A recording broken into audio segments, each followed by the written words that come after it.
Dito sa amin, may kalayaan. Dito sa amin, may choice kang pumili. Diyos mio, Marimar. O, ito pa. Mga kababayan, pag-usapan na rin natin. Sabay-sabay na natin ito. O, Senator Robin Padilla, umamin na. Anong inamin niya, GP? Isa siyang pro-China. Sabihin nyo na daw ang lahat ng gusto nyong sabihin. Kung siya po ay pro-China, oo na daw po, siya ay pro-China. Okay na, bahalang umusga kung anong ibig sabihin nitong si Senator Robin Bob Padilla. Maraming salamat po, Ginoong Pangulo, at sa ating pinunong mayorya. Ako po ay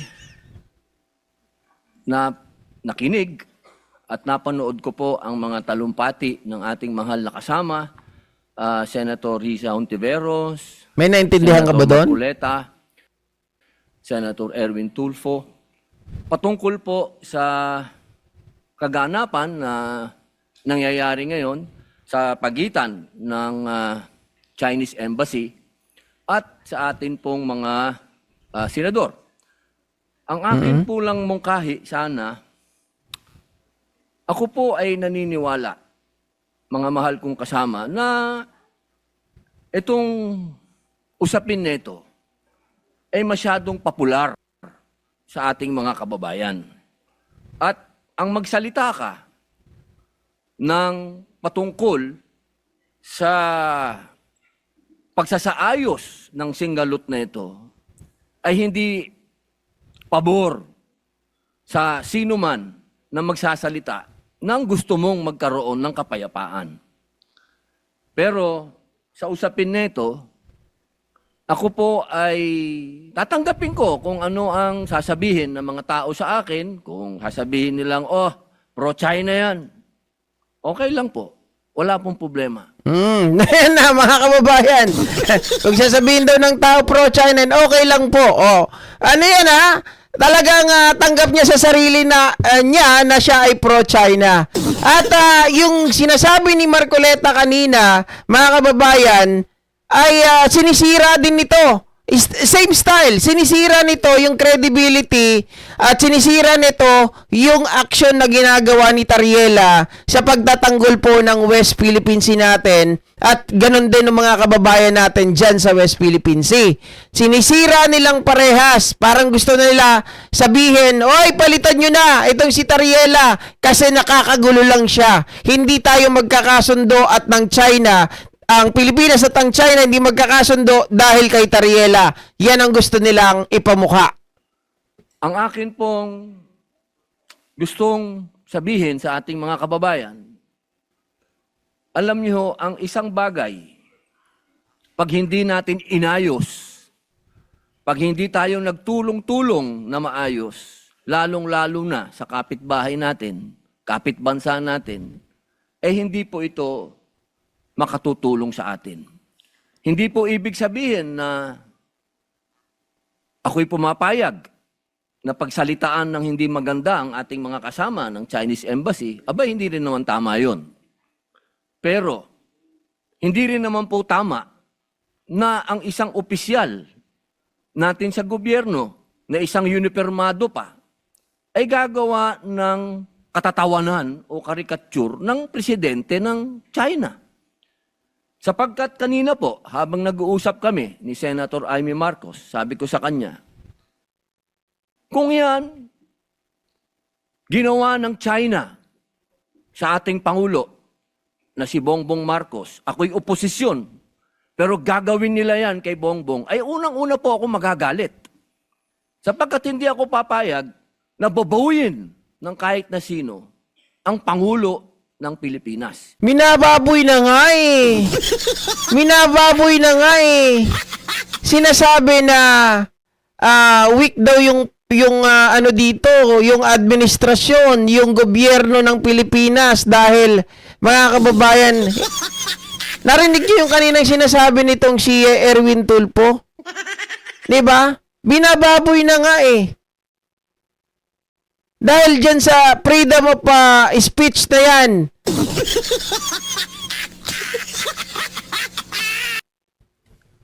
hindi ako papayag na gawan ng karikature kahit ako'y oposisyon. Mhm. Nagawan ng ganyan ang ating Pangulo. Sapagkat ang Pangulo ng isang bansa, yan po ang tinatawag nating representasyon ng ating bayan, katumbas ng bandila. Kung ano ang tingin natin sa bandila, yan ang tingin natin sa Pangulo. Kaya, kung ano man po ang ginawa ni Admiral Tariela, Sabi niya ganon, ang Pangulo ay representasyon ng ating bandila. Nung sinasabihan si Pangulong Bongbong Marcos na bangag, adik, nagsalita ka ba? Ha? Ayun, kapwa natin Pilipino, tinatarantado siya. Kapatid niya, ginagago siya, nagsalita ba kayo? Oo. Ngayon, ibang bansa ang nanggagago, ayaw niyo pang paniwalaan. Eh, post nila yun eh. Sinong gumawa nun? Galing China yun. ay pinakikiusapan ko po siya na huwag niyang ulitin. Sapagkat, pag nambastos ka, babastusin ka rin talaga. Wala po tayong magagawa sapagkat duty ng kahit na sino na ipagtanggol ang kanilang Pangulo. Ang gusto ko lamang pong sabihin dito, aking mga kasama, tama po, naniniwala po ako na hindi makatwiran ang ginagawang pambobomba ng tubig sa ating mga mangingisda, sa ating Coast Guard. Pero matagal ko na rin sinabi na may budget naman ng Coast Guard, ba't di kayo bumili ng mas malakas na water cannon at gumanti kayo? Bobo talaga. Dakila talagang bobo. Diyos ko, Robin Padilla. Parang hindi ka talaga nakikinig.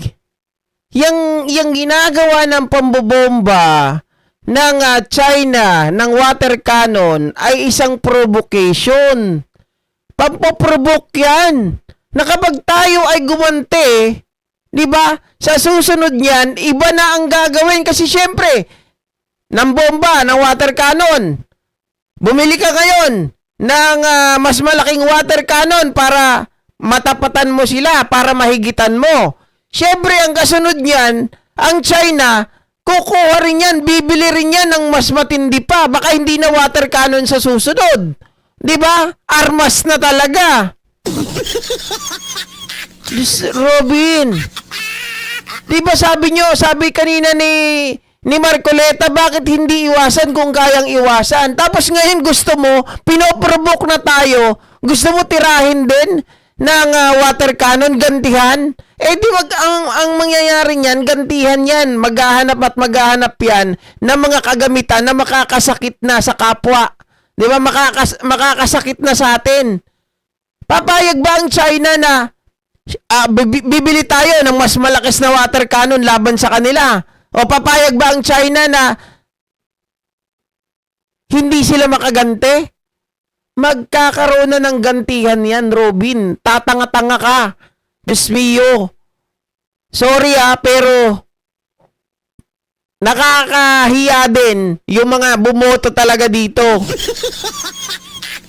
Nakakasuka. Hindi naman po pwede na lagi tayo magpapaawa. At parehas naman kayong tinatawag natin tanod ng Bobo. Coast Guard kayo pareho. Hindi naman kayo gray ship. Ang gray ship, yun ang military. Kapag hindi naman pwede yun. Yun ang tinatawag natin na escalation. Pero kung dalawa kayong white ship dyan, at nagbombahan kayo ng tubig dyan, walang ano yun. Hindi matatapos sa bombahan ng tubig yan. Kahit na sabihin natin Coast Guard yan, di ba? Civilian tawag dito, civilian in nakalimutan ko yung terminology. Mga kababayan, di ba? Hindi daw gray ship dahil military yon. Ang Coast Guard ay civilian in nature. Di ba? Civilian in nature. Pero palagay mo, Robin, matatapos doon, hindi mag-escalate? Siyempre, hindi nga papayag ang China eh. Papatalo ba ang China? Mga kababayan, hindi yan papayag na, Kahit silang nanguna, gumanti ka, hindi yan papayag na sila maisahan mo. Parang timang. Yun. Walang issue yun, walang escalation yun dahil pareho kayong tanod baybayin. Pareho kayong nagpoprotekta ng coast natin. Pero para sa usapin nang ikaw ay magtatalumpati at gagawin mong katatawanan yung Pangulo ng isang bansa, eh palagay ko, inuulit ko po, ako po ay oposisyon. Pero kahit sinong gumawa niyan sa presidente ko, hindi ako papayag. Ay, hindi niya naiintindihan kung bakit nagtalumpati si Tariela ng ganon. Bakit si Tariela nagsasabi at biniran niya, mga kababayan, yung presidente ng ibang bansa ng China? Kasi nga, sila yung unang nag-post laban sa atin. Diba? Tinatarantado niya yung gobyerno natin. Tinatarantado nila yung gobyerno natin. Winawalang hiya nila. Ay, di mo pala naiintindihan eh. Ang nakikita mo lang, yung ginawa ni Tariela na kanyang statement na binaboy niya yung presidente ng China. Di ba? Oh. Yun ay isang pagganti ni Tariela doon sa ginagawa sa Pangulo natin, Ogag.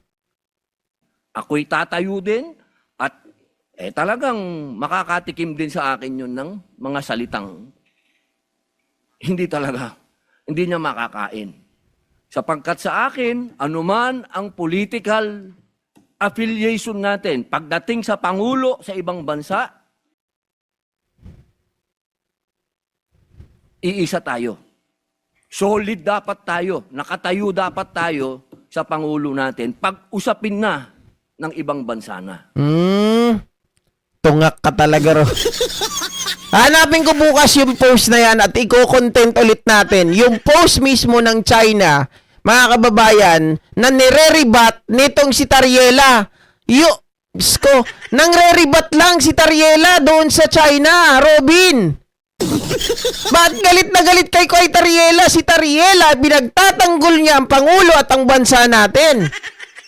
Have you heard? Kung ano yung binasa? Kung ano yung talumpati nitong si Erwin Tulfo? Gusto mo ulitin natin?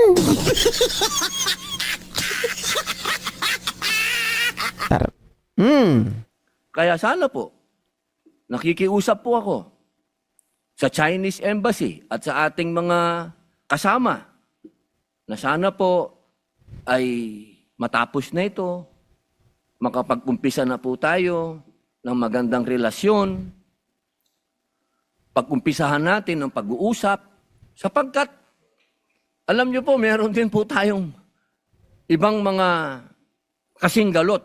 Tahimik nga lang tayo. Katulad po ng aking best friend sa Malaysia. Kasingalot natin yan sa Sabah. Ilan ng Pilipinong naging stateless doon? Ilan ng Pilipinong diniport nila? Pero naging tahimik naman tayo. Wala naman akong naririnig. Maayos kasi yung ano natin doon, yung ugnayan. Okay? Etong China marahas. Nako, Robin, alam mo, sa totoo lang, nanririndi na yung tenga ko sa'yo eh. Total, sabi mo, gusto mo na matapos to. Tatapusin na rin kita. Tatapusin na rin kita. Mga kababayan, gusto nyo pa ba na ituloy yung mga pinagsasabi ni Robin Padilla? It appears to me na hindi niya talaga alam yung pinag-uusapan. Ang naririnig niya lang dito, Mami Z, ay talagang yung pagsasalita ng hindi maganda ni Tariela laban doon sa presidente ng China. Pero hindi niya alam bakit ba sinasabi yon ni Tariela. Ito ay pangre-rebat lamang. 'Di ba? Ay nako Robin, talaga naman. Kaya pag artista, wag na kayong boboto ha para maging senador. Hindi marunong umintindi. Oh. Diyos ko. Ayan, mga kababayan, ayaw ko po sana, kaya lang masakit na yung tenga ko eh. Sumasakit na yung ulo ko kay Senator Robin Padilla. Talagang boy sili, mga kababayan. Kung hindi ako handa sa content na to, 'Di ba? Mas hindi siya handa sa kanyang sinasabi. Huwag na boss, GP, nakakapikon. Nakakapikon na ang bobo na kalat ang utak. Dapat no, hindi na dapat wag na kayo dito magsenador. Palitan nyo na yung mga passport, palitan nyo na yung mga citizenship nyo, pumunta na kayo ng China. 'Di ba? Okay? So ayan mga ka-GP Natics, maraming salamat. Although alam ko, sumakit yung mga ulo nyo sa dalawang ito, si Marcoleta at si Robin Padilla. Bahala na kayo, 'di ba? Pagpasensyahan nyo na at talagang wala eh. Oh. Tapusin mo na, GP, baka mag-multiply pa mga bobo. Wag na. Wala, ganun lang din yun, mga ka-GP Natics. Pinagtatanggol lang talaga niya ang China at tinitira nila si Tariela. Ha? Ang gusto nilang mangyari, i-discredit si Tariela sa kanyang mga statement laban sa China. Okay? So, ayan guys. Thank you so much once again. See you and good night.